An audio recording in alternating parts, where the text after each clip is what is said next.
Alors, depuis le 4 avril de l'année passée, on va commencer. Bonne main d'applaudissements à ceux qui les ont tout fait, à ceux qui en ont fait une. C'est notre 19e manifestation.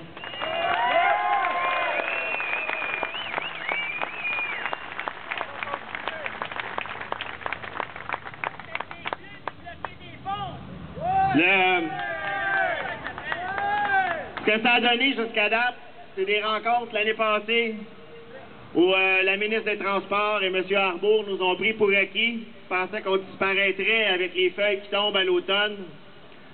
Et là, mardi prochain, c'est une première historique dans le monde de la moto. On rencontre les deux têtes dirigeantes en même temps, présidente de la SAC, ministre des Transports.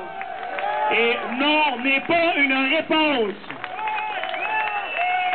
Ce qu'on demande est légitime, ce qu'on demande est honnête. Comme on l'a dit tantôt, tous les mouvements de manifestation motocyclistes au Québec depuis l'année passée ont été faits de manière légale. Et je peux vous assurer qu'il n'est pas question de cesser tant et aussi longtemps que le gros bon sens, ne revient pas à la table des négos devant le gouvernement. On ne peut plus se faire traiter comme ça et on ne se fera plus jamais traiter comme ça.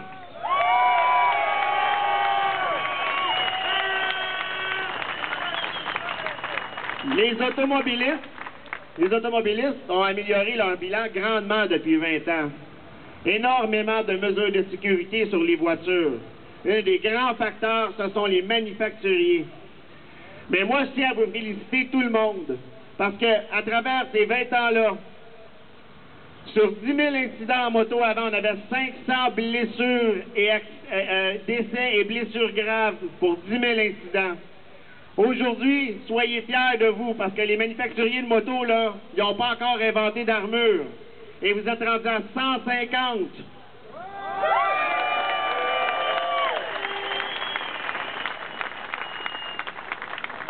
Mardi prochain, on s'en va demander de quoi d'assez simple. On s'en va demander juste le gros bon sens. On s'en va demander à Mme la ministre et Mme la présidente d'annoncer immédiatement la fin de la catégorisation. Maintenant. Deuxième des choses, et ça c'est légitime, ils vont vous dire tout de suite qu'est-ce qui va se passer si ça se passe pas. On demande simplement un dialogue avec un agenda clair. Il est temps qu'on revisite cette tarification-là. Il n'y a pas un motocycliste ici qui ne comprend pas qu'il est un risque. Il n'y a pas un motocycliste ici qui ne comprend pas qu'il représente des coûts à l'État s'il se blesse. Mais c'est pas vrai qu'on met 180 000 personnes de côté pour décider à notre place de comment ça marche. On veut négocier, s'asseoir et s'entendre. Y a-t-il quelqu'un qui est capable de ne pas se rendre compte que c'est pas le temps de rouler le 14 janvier dans la tempête de neige? Charest, c'est pas. Il y a des affaires qui ne font pas de sens. Tout est à regarder dans le dossier moto. Formation, pneus d'hiver, coûts, partage des coûts, calcul à l'intérieur même des finances de la SAC.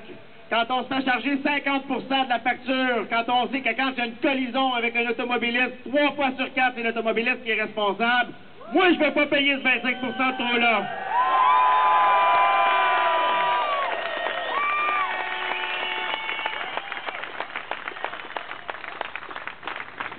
Madame la ministre, Madame la présidente, Monsieur Charest, écoutez-nous bien. Nous ne lâcherons pas. Nous vous rencontrons de bonne foi. On pense qu'il y a moyen de trouver une solution et peu importe la manière ou dans le temps que ça va se faire, ça va passer par s'asseoir et se comprendre. Je vous dis aujourd'hui que notre prochain move, s'il n'y a rien qui se règle, ça passera le 12 juin, journée du Grand Prix du Canada.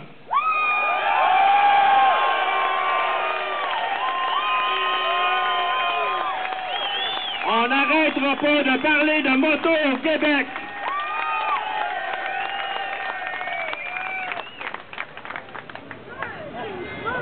Je vous remercie, tout le monde, de vous déplacer en chaleur, en pluie, de croire en votre loisir, de croire en votre moyen de transport, mais plus que ça, que de croire que bouger, se déplacer, souvenez-vous de ça, il y a des motos jusqu'au Reine-Élisabeth là-bas.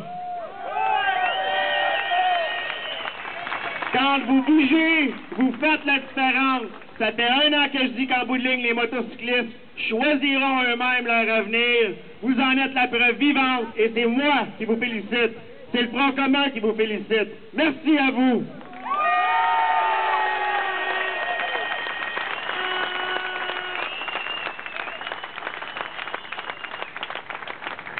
Question de terminer ça en beauté et de rappeler aux instances gouvernementales que les motocyclistes ne disparaîtront plus jamais tant et aussi longtemps qu'il y a une forme d'équité qui est de retour.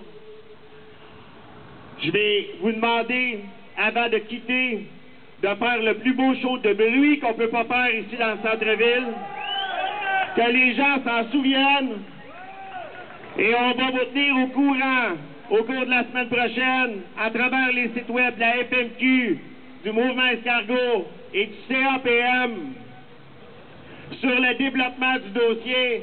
On s'engage à vous informer, et si ça ne fonctionne pas, on se revoit le 12 juin.